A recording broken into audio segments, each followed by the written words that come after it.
Bueno, vamos a dar comienzo a la segunda parte de esta segunda sesión hoy en el Museo Arqueológico Nacional. En primer lugar va a intervenir el profesor Gustavo Alberto Vivas García desde la Universidad de La Laguna con una ponencia que se titula Geza Alfoldi y España, una relación bidireccional. A todos, no sé si me oís bien. Sí, sí. Sí, me oís y me veis bien. Yo lo siento, pero estos 10 minutos vais a tener que ver mi cara porque no he planteado ningún PowerPoint y además sí que os voy a pedir ausentarme después de estos 10 minutos porque además tengo deberes académicos. En concreto tengo un examen dentro de una hora y tengo que subir a la laguna. Estoy en casa ahora.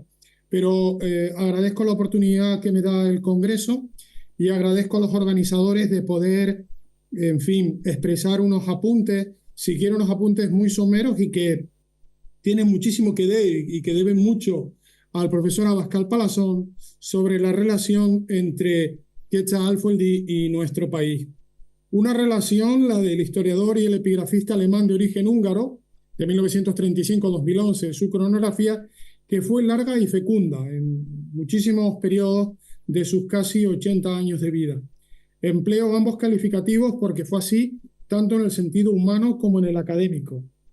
Getza visita en 1968 a nuestro país y recaló en la ciudad de Tarragona, ciudad que en 1971 le eligió miembro correspondiente de la Real Sociedad Arqueológica Tarraconense. Su residencia en esta ciudad catalana era un piso en las cercanías del anfiteatro y además sabemos que las cercanías del anfiteatro eran el lugar favorito suyo en la ciudad. Ahí, en ese piso, en ese apartamento, empezó preparando su Die Römische Schriften von Tarraco, que va a ver la luz en 1975, cuando Alfoldi tenía 40 años.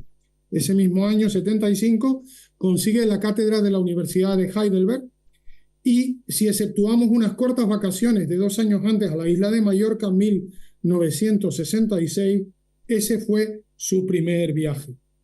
Esa visita a nuestra piel de toro, esa primera visita de septiembre del 68, la realizó con motivo del Congreso Internacional Legio Septimagemina, respondiendo a una invitación de Antonio García Bellido, a quien se había nombrado asesor científico para conmemorar los 2 milenios de la creación de esa unidad militar a cuya sombra surge la ciudad que luego verá destacada por su catedral, por la pulcra leonina. Eran en esos últimos días del mes de septiembre de ese climatérico año 68, ese año en el que las barricadas surcaron medio mundo, y Alfoldi vino a España con su buen amigo Harald von Petrikovitz, que le había acogido en el Rheinische Landesmuseum de Bonn inmediatamente después de la inmigración desde Hungría, desde su Hungría natal, Alemania, en 1965, y con Hans-Georg Pflaum, el epigrafista francés de origen alemán, a quien siempre consideró su maestro. A ese primer viaje a España le van a seguir alrededor de unos 40 más. De hecho, Getza asegura que en la península ibérica había hecho más de 100.000 kilómetros, casi todos en coche. Con ocasión de esa visita a León y animado por el interés de Pflaum en que se ocupara de las inscripciones de Tarragona, Getza pasó unos días en esa ciudad a comienzos de octubre de 1968 y recorrió sus calles para tener una primera impresión de las muchas inscripciones que aún hoy eran visibles en la fachada de sus edificios. Con el apoyo de Schlunk y de Hauschild desde el Instituto Arqueológico Alemán de Madrid, decidió acometer la publicación del catálogo epigráfico de aquella ciudad, del que formaban parte algunos de los textos que había tenido que emplear para los fasti hispanienses. A ese viaje, primer viaje del 68, le siguieron 8 más entre comienzos del 69 y el verano del 72, tanto a Tarragona como a uno de sus sitios favoritos. Recuerdo que además fue ahí donde tuve oportunidad de conocerlo, la biblioteca del Instituto Arqueológico Alemán, la apacible biblioteca del Instituto Arqueológico Alemán, al comienzo de la calle Serrano en Madrid. En esos viajes epigráficos fue fundamental el trabajo fotográfico de Bárbara Grünewald y de Peter Bitter. Paralelamente, Antonio García y Bellido promovió su ingreso como académico correspondiente de la Real Academia de la Historia en 1971. Desde ese año, el interés de Goethe por las inscripciones de Hispania va a ir en aumento. En aquellos años, mientras aparecen en Alemania sus primeros trabajos sobre la crisis del siglo III, va a viajar por numerosas ciudades de España y Portugal y fue dando a la imprenta un buen número de estudios. Entre el 71 y el 73, revisa inscripciones en Sagunto, Valencia, Segóbriga, Tarragona, etc. En el 73, el CSIC, por medio del Instituto Rodrigo Caro, le publica sus Flamines Provinciae Hispaniae Interioris. Aparece en Valencia, además, la traducción de su trabajo De Freilassung von Sklaven und die Struktur der Sklaverei in der römischen Kaiserzeit, y el Servicio de Investigación Prehistórica le va a publicar como monografía en castellano su trabajo Marcus Cornelius Nigrinus Curiatius Maternus General Domitians un Rivale Trajanus, que había escrito en colaboración con Helmut Haltmann después de revisar sobre el terreno las inscripciones de Liria. La distribución del trabajo para el nuevo volumen, el volumen 2 del SIL, llevada a cabo en 1978 bajo la dirección de H. Nesselhaus, proporcionó a Goethe nuevos motivos para viajar por diferentes provincias españolas. A él se le asigna Tárraco y también las 3 provincias valencianas, además de Guadalajara, Cuenca, Toledo y Ciudad Real.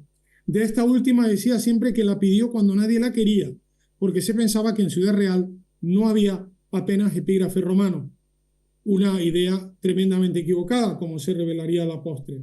En el marco de la revisión de los epígrafes en el marco de esa tarea, Goethe viajó durante todos esos años por Valencia, Castellón y Teruel.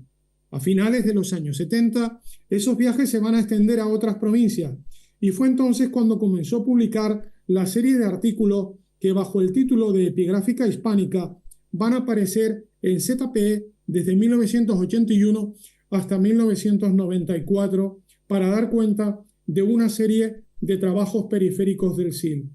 Podríamos relatar ad infinitum todas las inmensas provincias españolas y los viajes que realizó entre el 79 y el 88, pero digamos que conocía muy bien la realidad de la península ibérica a través de la epigrafía. En la década de los 80, una gran parte de los viajes de Goethe por España tuvieron como destino las tierras de la meseta sur, donde Goethe escudriñó todos los rincones de Toledo, Cuenca y Ciudad Real en busca de inscripciones. De esos trabajos surgen muchas de las fichas que formarán parte del fascículo del SIL II, dedicado al Conventus Cartaginiense, y también muchos otros artículos que contienen evidencias de que el grado de romanización de estas tierras había sido muy alto y que solo la ausencia de una tradición científica consolidada había generado la falsa impresión de que era una yerma tierra de paso.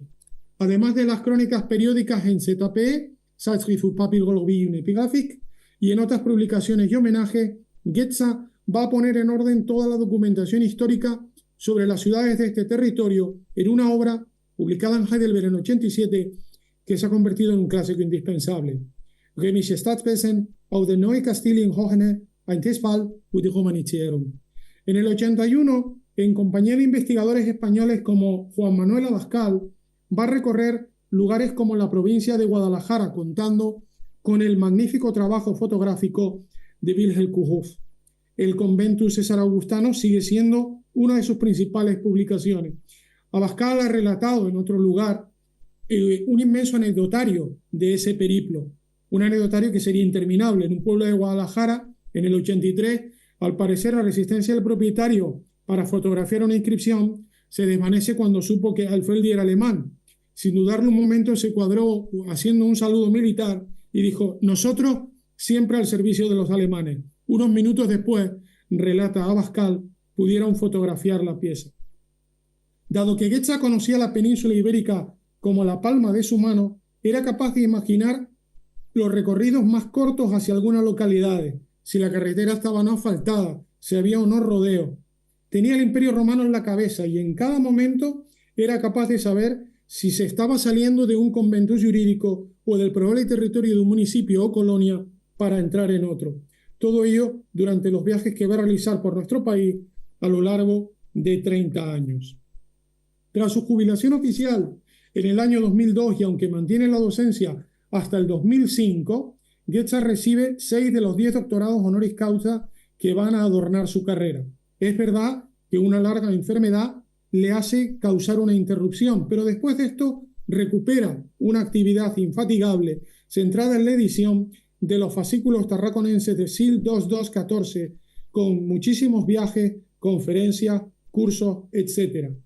Las élites y la prosopografía fueron siempre uno de sus temas de interés permanente, pero trató de conseguir esa combinación de historia política e historia social, aderezada con la historia de las ideas y la historia de la historiografía, que identificó como núcleo de la obra de Ronald Syme, ese Princeps a quien él tanto admiraba. Y como me dicen que queda un minuto y quiero terminar ya, desde luego, de entre todas las ciudades de la península, la relación de Goetze con Tarragona tuvo siempre un carácter singular. En los años 80 y 90, los lazos de esta ciudad continuarían trabándose en su perseverante línea de estudio. El 11 de octubre del 98, la Autónoma de Barcelona le va a conceder el doctorado honoris causa. Goetze amaba profundamente Tarragona y, como dije al principio de esta charla, uno de sus lugares preferidos eran las inmediaciones del anfiteatro. Allí, en ese enclave, el 1 de diciembre de 2012 se va a inaugurar una lápida que recuerda de maneras permanentes, lápidas en letras capitales cuadradas, a un historiador húngaro de nacimiento, alemán de adopción y con sentimiento de tarraconense, de ciudadano romano de la Hispania Quiteria. Fue el merecido homenaje de la ciudad a un gran glosador y a un gran maestro de la historia de Roma. Muchísimas gracias a todos. Muchas gracias al profesor Vivas García por ajustarse al tiempo y por la excelente ponencia. Lo he hecho lo mejor que he podido, ¿eh? Sí, perfecto. Muchas gracias.